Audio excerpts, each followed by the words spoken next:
హనోకు చూడండి, 300 సంవత్సరాలు దేవునితో నడిచినవాడు కనుక మరణము చూడకుండా కొనిపోబడినని మనం చూస్తున్నాం. ఎందుకు కొనిపోబడ్డాడు ఆయన? హెబ్రీయులకు రాసిన పత్రిక 11వ అధ్యాయం 5-6 వచనాలలో చూసినప్పుడు ఆయన మరణము చూడకుండా కొనిపోబడక మునుపు దేవునికి ఇష్టమాయెను. ఏమి ఇష్టమైంది? ఆయన విశ్వాసం ఇష్టమైంది కనుక ఆయనను దేవుడు తీసుకొని పోయాడని మనం చూస్తున్నాం. ప్రియమైన దేవుని బిడ్డలారా, హనోకు వలె మనము జీవించాలి.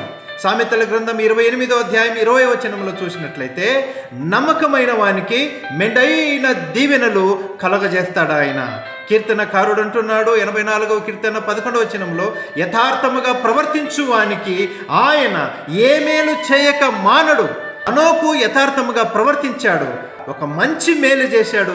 ఆ మేలు ఏమిటనంటే ఆయనను తీసుకుని వెళ్ళాడు, దేవునికి ఇష్టమయ్యాడు ఆయన. హనోకు వలె మనం జీవించాలి. హనోకు వలె దేవునికి ఇష్టడుగా మనం బ్రతకాలి. లోకాన్ని మెప్పించేది కాదు, ప్రజలను మెప్పించేది కాదు, సంఘ పెద్దలను మెప్పించేది కాదు, సంఘ సేవకులను మెప్పించేది కాదు. సాక్షాత్ మనల్ని రక్షించిన మన ప్రభువుకే మనం ఇష్టమైతే ఆయన సంఘమును తీసుకొని వెళ్ళేదానికి వచ్చినప్పుడు సంఘముతో పాటు మనల్ని తీసుకొని వెళ్తాడు. అలాంటి విశ్వాసములో మనం జీవించుదాం.